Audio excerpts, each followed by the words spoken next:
energy squeeze in Europe, and it's creating unbelievable European inflation. That's not natural inflation, right? It's not going to go away until either the war ends or they get new sources of energy. But that creates inflation. It also created food inflation, right? Ukraine is the bread basket of Europe. Lots of food produced, and so all of a sudden you saw food go up, fertilizer went up. And so you had some what I'll call artificial inflation, supply shock. You had a lot of demand-driven inflation, right? When you give free money forever, people are buying stuff, they're getting wealthier, then they come back from COVID and they want to spend, they want to travel. And so price of labor went up, price of rent went up in the US. That stuff has to get unwound. And Powell is raising rates. I think what he'd like to do, and he told us this in July, he's raised them a bunch and then wait to see how it happens. The market took him on with that comment. And now he's in this very awkward place where he needs to put the economy in a recession. The economy's going to go into a recession, right? Rates just went from, 2 to 4.5 in the UK, from 2 to 4 in the US. Mortgage payments, where companies borrow money, all radical shift. We've had the single largest drop in wealth in America ever in the last 5 months. $9 trillion alone out of the stock market, the bond market far bigger than that when you add corporates and government bonds. And so the wealth effect is going to happen. And so our economy will slow, and it'll slow a lot. It's just, in the short run, you still have a services economy that's pretty hot. So what does it mean? Are you done saying that the bottom is going to come, but not for a very long time? The bottom's going to come. The bottom, listen, we're in a, I was laughing, this conference feels so good, and everyone's having fun, and I'm like, do these people in the audience not know the world is blowing up outside, right? The bond markets are in complete collapse. This is a 2008 financial crisis going on in financial markets. Bond markets are having the biggest moves I've ever seen in my career. Equity markets getting killed. And so you're really having a breakdown. Usually that energy can't last forever. We'll hit a parabolic top. You might hit it this week, you might hit it in a few weeks. But moves like we've seen in the last 4 weeks, 3 weeks, 2 weeks, don't last forever.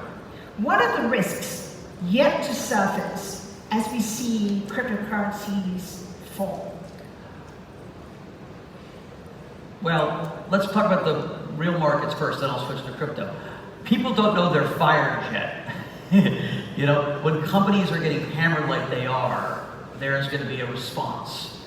Demand's going to fall for their products, people will get laid off. And so there's a recession coming. And that then needs to get priced in, right? So have equity markets sold off enough? So you're saying it's not been priced in fully yet? I think equity markets probably in the US, the S&P could probably go as low as 3,000, 3,300, and it's at 3,600 now. So that's another 10 to 15%. Will it go there in a straight line? Absolutely not. It'll bounce, everyone will feel good, and then it'll roll over again. What does it mean for crypto? Crypto is pretty freaking interesting. Why did crypto go down in the last few weeks? When we have the big deleveraging with Celsius and Voyager and Three Arrows and all these providers of leverage that went belly up, if you had to sell, you sold. And so crypto had a massive sell-off, right? And then it bounced. There are not a lot of forced sellers left. And so we're in this weird equilibrium where there are a few buyers, there are a few sellers, and there's not that energy in the market like you're seeing in the equity market or the bond market where you have to sell, right? The leverage is way out of the system in crypto. There's also something that I sense from my travels, from my meetings, both with institutions, with young people. The word inevitable keeps coming up. There's a sense of inevitability that we're in the right space. Inevitable that Bitcoin will have its day because at one point, with 120% debt to GDP, the US will not be able to really not monetize its debt. that Web3 in time will be a big part of the gaming space, brands, NFTs, like Web3 will be a thing. Ethereum did the merge. That was an unbelievable accomplishment of a community getting together to attack and solve a stunningly complicated computer science problem. You talk about inevitability, and cryptocurrencies were at the very start targeted at the unbanked, yet where we are right now, only 12-14% of the unbanked have adopted it. And when you take a look at demand for cryptocurrencies over the last 12 months, perhaps you're seeing a decline. When it comes to cryptocurrencies as a form of payment, but perhaps for gaming, you'll see an increase. I mean, how do you make sense of that? What inevitability are we looking at? Listen, we had a speculative mania in 2017, right? Bubbles, do you study bubbles, financial market bubbles? They always happen around technologies that change the world, right? Think about the internet bubble in 1999. It went crazy, right? Pets.com and all these, crazy companies, and then it crashed. And we didn't really get the internet for years later, right? If you think about Facebook and the iPhone, that was 2005, 6, 7. 6, 7 years after the first bubble. So in crypto, we had a bubble in 2017 because the story is so powerful. It's the story of people not trusting the center, people wanting to have a decentralized system where you don't need to trust the government. We don't need to trust, if you're in Canada, Trudeau decides he doesn't like you protesting the truckers and he freezes your bank account, right? Or the privacy invasion that you're going to see if you're using the CBDC in China. Or, I can give you 15 different examples. And so people said, hey, this is my movement. I don't trust old people in lots of ways, right? It was a Gen Z millennial revolution. And it was global. That's a powerful story. So in the 17 run, it was mostly story. I think I made a good living because I'm a storyteller. And then we had the collapse. We had a monster collapse. It collapsed 90%, 95%. In the 2021 run, right, it was really generated by COVID. After COVID and the monetary response, people said, oh my God, now I get why Bitcoin's important. But we also got what we call the digitalization of everything. And so Ethereum and all the other level ones started really accelerating the work to build a shared blockchain that we can build companies on top of.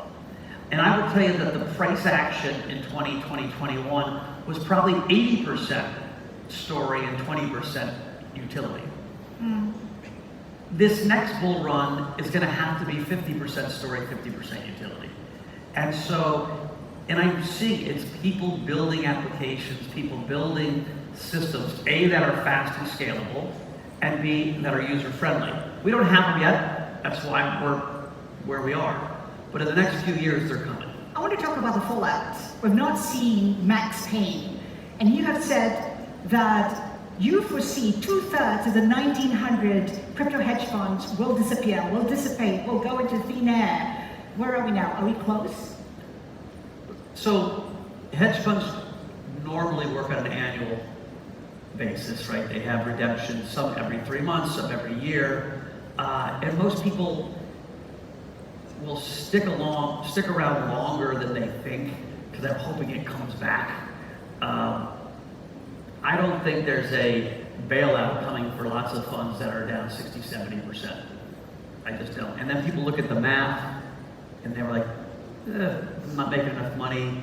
It's a long way back in the high water mark. And so I think a lot of hedge funds will go out of business. A lot have. We'll know a lot more in March, post year end, when people decide, what am I doing for the next year? Listen, that's the natural part of any evolution of a business. What's kind of more exciting is how many institutions are lining up to get in the space. If you had asked me on Christmas Eve last year, what I went to bed, what present I was hoping for, what prayer I said, please Santa Claus, bring me a present, it would be that BlackRock put crypto on its Aladdin platform. Right? BlackRock is the largest asset manager in the world, $7 trillion, down from $10 trillion. and they have a platform that all their institutions can use.